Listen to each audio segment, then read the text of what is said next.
Did you ever get a prophetic word or think maybe this is God and it be wrong? Or I'd have to really think because I don't really write those ones down. so how do you know?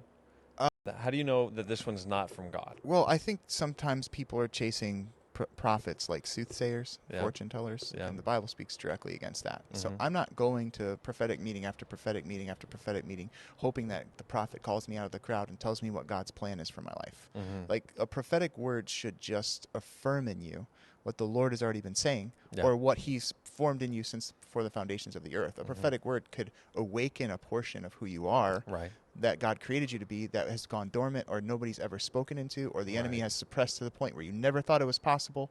But a prophetic word is to encourage and to exhort and to lift up, Mhm. or to help bring correction if you're out of line. Like that can also happen. I would say that should happen privately and not on a microphone. Like Right. I'll put the microphone away if God's speaking to me about somebody's issue with sin or a character defect, because Mhm. I don't think that's for the entire body to hear this person's dirty laundry.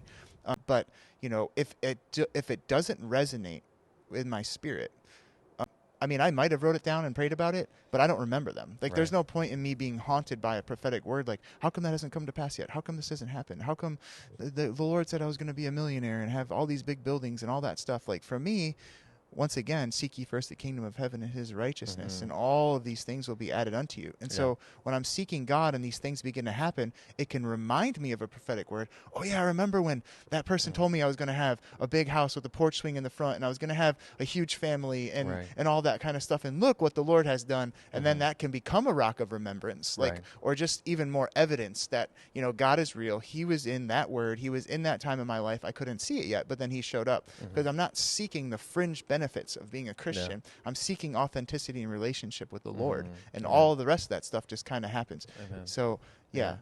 That's really good. Yeah, Bill and I started doing together this year, reading through the Bible. And so we just read through the story of Abraham.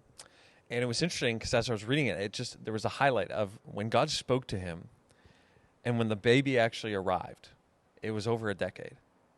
Right. And I think even like what you're saying is that there's not this position, and I think it's become a position in the prophetic world, or especially among young people, is that they've got this prophetic word about where God's calling them to be, or, you've got disciple, and it's like, well, am I supposed to get that? And we start living in that place of, well, maybe this is what God wanted. And it was like, that's not what he asked. Right, like his word is true, and if it's his word, it shall come to pass. If we're, like you said, leaning into him, leaning into his presence, staying close in intimacy with the Lord, and then as you do that and say yes to all those things that he calls you to do, like if he says go talk to that person, that's your step of obedience, right? And so you're just living that life of obedience, and now all of a sudden here you are 10 years later, discipling, right?